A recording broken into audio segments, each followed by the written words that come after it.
Peshawar high court ने speaker कौमी assembly को मखसूस नशिस्तों पर हल्फ लेने से रोक दिया। सुन्नी इत्तेहाद काउंसिल की दरख्वास्त मंजूर। स्पीकर कौमी असम्बली को नोटिस जारी। अदालत ने इलेक्शन कमीशन से जवाब तलब कर दिया।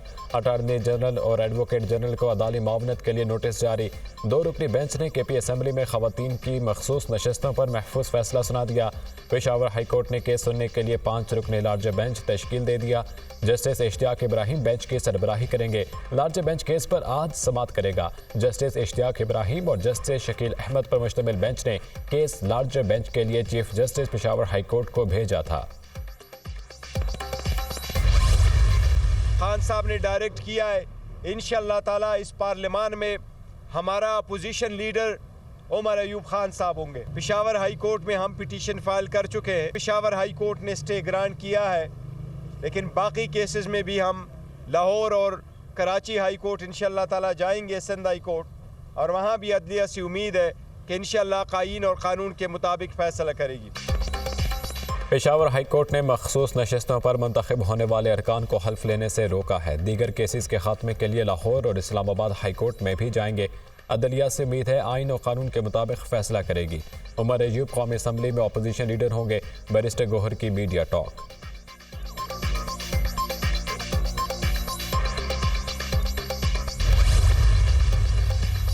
अमेरिका पाकिस्तान और भारत के साथ अपने ताल्लुकात को कदर की निगाह से देखता है। पाकिस्तान और भारत के दरमियान पुरअमन और कारआमद बातचीत का खैर मकदम करेंगे। अमेरिका भारतीय वज़ीर आज़म की शहबाज शरीफ को मुबारकबाद की भी कदर करता है। वाशिंगटन में अमेरिकी महकमे खारजा के तर्जुमान मैथ्यू मिलर की प्रेस ब्रीफिंग।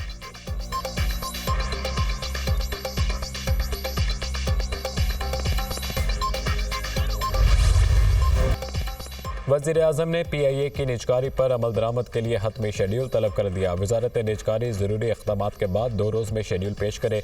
सुस्ती और लापरवाही बर्दाश्त नहीं की जाएगी। शफाफियत को 100% यकीनी बनाया जाए। वज़ीर आज़म की हिदायत। FBR ऑटोमेशन के निज़ाम के मुजव्वज़ा रोड मैप की मंजूरी। वज़ीर आज़म ने टैक्स वसूलियों रेवेन्यू से मुतालिक कानूनी तनाज़ात के हल के लिए वजारत कानून से सिफारिशात तलब कर दी।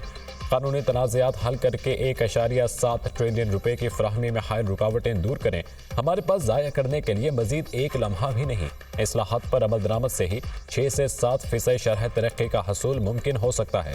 मरात पर मबनी टैक्स निज़ाम लाना चाहते हैं। टैक्स का बोझ कम करने की पूरी ख्वाहिश है। वज़ीर आज़म शहबाज शरीफ की गुफ्तगू। जुल्फ़िकार अली भुट्टो का ट्रायल आइन और कानून के मुताबिक नहीं हुआ। जुल्फ़िकार अली भुट्टो को फेयर ट्रायल का मौका नहीं मिला। बुनियादी हक पर अमल नहीं किया गया। सज़ा का फैसला तब्दील करने का कोई आइनी और कानूनी तरीक़ाकार मौजूद नहीं। सुप्रीम कोर्ट ने जुल्फ़िकार भुट्टो सदारती रेफरेंस पर राय सुना दी। जब तक गलतियाँ तस्लीम ना करें खुद को दुरुस्त नहीं कर सकते। तारीख में कुछ केसेस हैं जिन्होंने तासुर कायम किया। अदलिया ने डर और खौफ में फैसला दिया। सुप्रीम कोर्ट के इस मामले पर राय मुतफ़िक़ा है। हम हल्फ के पाबंद हैं कि कानून के मुताबिक फैसला करें। जजिस बिला तफरीक फैसले करते हैं। अदलिया में खुद एहतसाबी होनी चाहिए। रेफरेंस में मुकदमे के शवाहिद का जायजा नहीं ले सकते। Chief justice supreme court. अदालत ये राय सुनकर chairman people's party Bilawal Bhutto आप दीदा हो गए। सुप्रीम कोर्ट की जुल्फ़िकार अली भुट्टो की फांसी के खिलाफ सदारती रेफरेंस पर मुख्तसर तहरीरी राय जारी।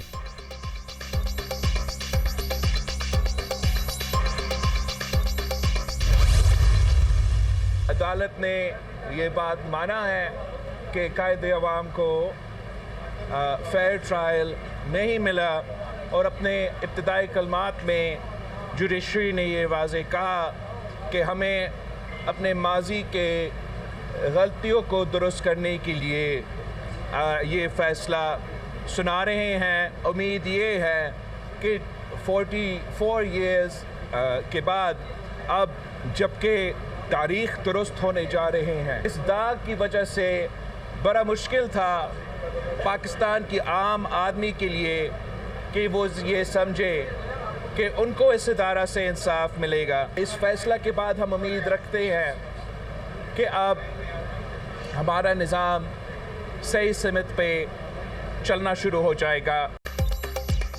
सुप्रीम कोर्ट ने एक तारीखी फैसला सुनाया। 44 साल बाद तारीख दुरुस्त होने जा रही है। जुडिशरी ने कहा माजी की गलतियों को दुरुस्त करने के लिए फैसला सुनाया। अदालत और जमहूरियत इस फैसले की वजह से तरक्की करेगी। जुल्फ़िकार अली भुट्टो शहीद जैसे शख्स को इंसाफ नहीं मिला। अदालत पर एक दाग था जिसकी वजह से अवाम के लिए इंसाफ मुश्किल था। जिस तरह शहीद जुल्फ़िकार अली भुट्टो का मुकदमा चला, मैं सबका शुक्रगुजार हूँ। बिलावल भुट्टो की मीडिया टॉक। वज़ीर आज़म की सुप्रीम कोर्ट की राय पर बिलावल भुट्टो को मुबारकबाद। तारीख़ी गलती का अजाला मुमकिन नहीं, लेकिन संगीन गलती के एतराफ़ से नई तारीख और एक नई रिवायत कायम हुई। वज़ीर आज़म शहबाज शरीफ।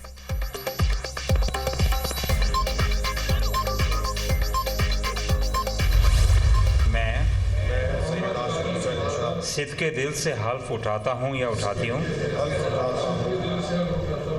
कि मैं खलूस नीयत से पाकिस्तान का हामी व वफादार रहूँगा। 18 रुकनी पंजाब काबीना ने हल्फ उठा लिया। गवर्नर पंजाब अली रहमान ने सूबाई वज़रा से हल्फ लिया। मरियम औरंगज़ेब ने सीनियर सूबाई वज़ीर का हल्फ उठाया। उस्मा बुखारी, काजिम पीरज़ादा, राना सिकंदर हयात, ख्वाजा सलमान रफ़ीक, ख्वाजा इमरान नज़ीर हल्फ उठाने वालों में शामिल। ज़ीशान रफ़ीक, बिलाल अकबर खान, सुहेल अहमद खान, बिलाल यासीन ने भी हल्फ उठा लिया। ताहिर खलील सिंधु, फैसल अयूब, अशफाक हुसैन, शेर अली गुरचानी ने भी हल्फ उठा लिया। रमेश सिंह अरोड़ा, सुहेल शौकत, मुश्तबा शुजाउर रहमान भी शामिल। वज़ीर आलम मरियम नवाज की तकरीब हल्फ बर्दारी में शिरकत। सूबाई वज़रा को मुबारकबाद दी। नई काबीना के लिए नेक तमन्नाओं का इजहार।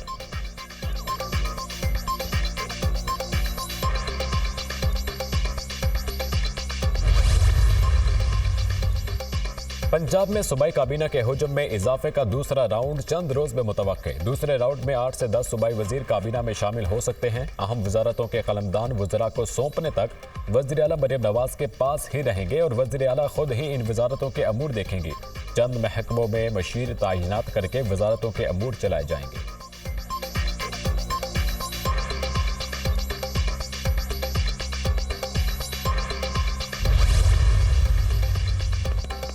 पंजाब में किसको कौन सी वजारत मिली? मरियम औरंगज़ेब को प्लानिंग एंड डेवलपमेंट, एनवायरनमेंट और फॉरेस्ट की वजारतें मिल गईं। उस्मा बुखारी को वजारत इतलात का कलमदान सौंप दिया गया। मुश्तबा शुजाउर रहमान को वजारत ख़जाना, ख्वाजा सलमान रफ़ीक को स्पेशलाइज्ड हेल्थ और हेल्थ एमरजेंसी 1122 के कलमदान मिल गए। ख्वाजा इमरान नज़ीर को प्राइमरी हेल्थ, चौधरी शाफी हुसैन को कॉमर्स एंड इंडस्ट्रीज़ की वजारत तफवीज़। ताहिर खलील सिंधु को ह्यूमन राइट्स, बिलाल यासीन को खुराक, फैसल अयूब खोकर को स्पोर्ट्स की वजारत मिल गई। सैयद आशिक हुसैन शाह को ज़राअत, काजिम पीरज़ादा को वजारत आबपाशी मिल गई। राना सिकंदर हयात को स्कूल एजुकेशन, रमेश सिंह अरोड़ा को अक़लियती अमूर की वजारत तफवीज़।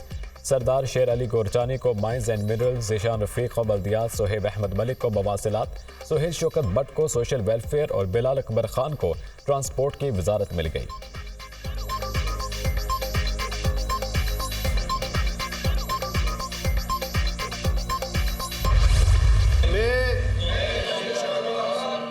सदके दिल से हलफ उठाता हूँ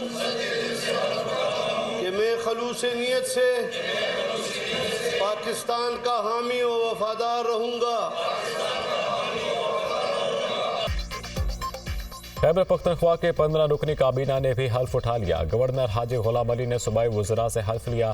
अरशद अयूब, शकील अहमद, फजल हकीम खान ने हल्फ उठाया। मोहम्मद अदनान, आकिबुल्ला, मोहम्मद सज्जाद, मीना खान भी हल्फ उठाने वालों में शामिल। फजल शकूर, नज़ीर अहमद अब्बासी, पख्तून यार, आफ्ताब आलम ने भी हल्फ उठाया। खलीकुर रहमान, कासिम अली शाह, फैसल खान तरकई, जाहिर शाह तूरू भी हल्फ उठाने वालों में शामिल।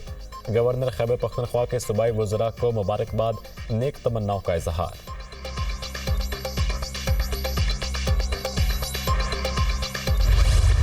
गलीज पे पहुंचा रहे हैं, तो आप ये नहीं कर सकते कि आप जो भी मार्केट से आपको सस्ते दामों अवेलेबल है आप वो पैक करें और लोगों के घर में दे दें। तो हमने उसका क्वालिटी इंश्योर की है। एक हैम्पर के अंदर 10 किलो आटा है, 2 किलो चीनी है, 2 किलो घी है, 2 किलो चावल है, 2 किलो बेसन है। हर हैम्पर के ऊपर एक QR कोड है। इसका मतलब है कि आपका 6.5 मिलियन हैम्पर जो है वो फुली ट्रैक्ड है। हर डिस्ट्रिक्ट के अंदर रमज़ान बाज़ार लग रहा है जिसमें रियायती नरखों पे जो आवाम को जो जाना चाहे उसको वो चीज़ अवेलेबल होगी। मुस्तहकीन के लिए अच्छा पैकेज तैयार कर लिया। पंजाब में 3.5 करोड़ अफराद रमज़ान निगहबान पैकेज से मुस्तफ़ीद होंगे। एक बैग में 10 किलो आटा, 2 किलो चीनी, 2 किलो घी और 2 किलो चावल हैं। सामान ज़रूरतमंदों को उनकी दहलीज पर पहुँचा रहे हैं। आवाम को कतारों में खड़ा होना नहीं पड़ेगा। पंजाब हुकूमत ने महीनों और हफ्तों का काम दिनों में मुकम्मल किया। मुस्तहकीन के लिए BISP और नादरा के डाटा को इकट्ठा किया गया है। वज़ीर आला पंजाब मरियम नवाज की प्रेस कॉन्फ्रेंस, कहा कि अपोजिशन में बैठकर तनकीद करने वाले कुछ लोगों की जहनी हालत ठीक नहीं। तनकीद बराए तनकीद हारा हुआ माइंडसेट है। अमन व अमान की सूरत हाल ख़राब करने की कोशिश की तो इस पर ज़ीरो टॉलरेंस है।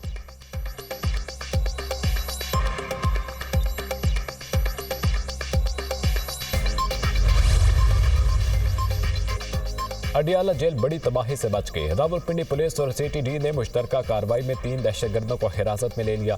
गिरफ्तार होने वाले तीनों दहशतगर्दों का ताल्लुक अफगानिस्तान से है। दहशतगर्दों से अडियाला जेल का नक्शा, हैंड ग्रेनेड, हथियार और IEDs बरामद। गिरफ्तार दहशतगर्दों को तफ्तीश के लिए नामालूम मुकाम पर मुंतकिल कर दिया गया। कानून नाफिज करने वाले इदारों का अडियाला और तरफ में सर्च ऑपरेशन जारी।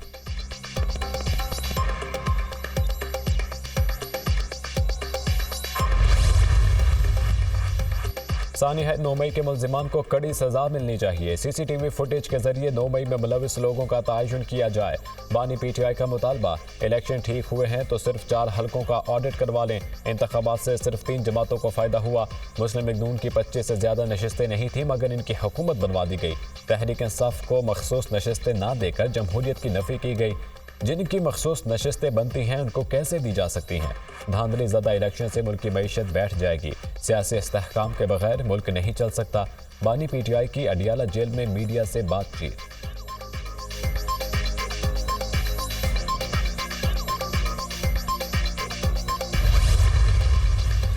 – 2024 के आम इंतखाबात में सबसे कम मुनसिफाना स्कोर रिकॉर्ड किया गया। इंतखाबी नताइज के ऐलान में ताखीर ने इंतखाबात की साख पर संगीन सवालात को जन्म दिया। फॉर्म 45 और फॉर्म 47 के दरमियान बड़े पैमाने पर फ़र्क है। इल्ज़ामात ने भी इंतखाबात की साख के बारे में खदशात को बढ़ा दिया। पेलडाट ने आम इंतखाबात के बारे में जायज़ा रिपोर्ट जारी कर दी। इंतखाबात के शेड्यूल में ताख़ीर, सियासी जबर निगरान हुकूमत की जानिब से गैर जानिबदारी का फुक़दान देखा गया। खैबर पख्तूनख्वा और बलोचिस्तान में अमन व अमान की बिगड़ती हुई सूरत हाल थी। पोलिंग डे पर मोबाइल फ़ोन और इंटरनेट सर्विस की मअतली ने न सिर्फ इलेक्शन मैनेजमेंट सिस्टम से समझौता किया बल्कि इंतखाबी अमल में अवाम की शिरकत के लिए भी मुश्किलात पैदा की। सुन्नी इत्तेहाद काउंसिल को मखसूस नशिस्तों की अलॉटमेंट बड़ा तनाज़े बनी रही। दीगर तमाम सियासी जमातों को मखसूस नशिस्तें अलॉट की गईं। पेलडाट रिपोर्ट।